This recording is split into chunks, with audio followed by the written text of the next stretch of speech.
मराठवाड्यात दुबार पेरणीचं संकट आहे। पावसानं खरं तर दिल्यानं यंदा केवळ 65% क्षेत्रावर पेरणी झाली आहे। मराठवाड्यावर अल निनोचं सावट आहे। पेरणीचं संकट त्यामुळे गडद झालंय। पावसाची प्रतीक्षा कायम आहे। शेतकऱ्यांच्या नजरा आभाळाकडे लागल्यात। याच शेतकऱ्यांसोबत संवाद साधलाय आमचे प्रतिनिधी विजय चिडे यांनी।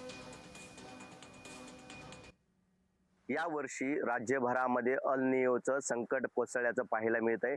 त्यामुळे सध्या मराठवाड्यामध्ये चिंतेचे ढग जे आहे ते शेतकऱ्यांच्या मनामध्ये निर्माण झालेले आहेत। पावसाला लागून तब्बल 1.5 महिना उलटला आहे, तरी देखील मराठवाड्यामध्ये एकही दमदार जो आहे तो पाऊस झालेला नाही। त्याचे परिणाम जे आहेत आता शेत पिकावरती होत असल्याचे आपल्याला पाहायला मिळत आहे। शेतकऱ्यांनी जून महिन्यामध्ये लागवड केलेली कपाशी जी आहे ते आता अक्षरशः पावसाअभावी आपल्या माना टाकत असल्याचे पाहायला मिळत आहे। तर काही ठिकाणी या पिकांची वाढ देखील खोडली असल्याचे पाहायला मिळत आहे। त्यामुळे आता शेतकऱ्यांवरती दुबार पेरणीची वेळ आलेली आहे।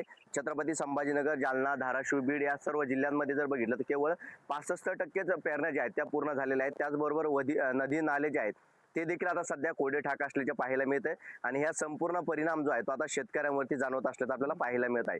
त्यामुळे आता शेतकऱ्यांवरती या लागवड केलेले पिकं जे आहेत ते देखील आता पावसाअभावी जळू लागले असल्याचं पाहायला मिळत आहे, माना टाकत आहे। त्यामुळे आता शेतकऱ्यावरती दुबार पेरणीचं संकट कोसळलं आहे। त्यामुळे आता सरकारने दुबार पेरणीसाठी शेतकऱ्याला आर्थिक मदत करावी अशी मागणी आता मराठवाड्यातील शेतकरी करत असल्याचे पाहायला मिळत आहे।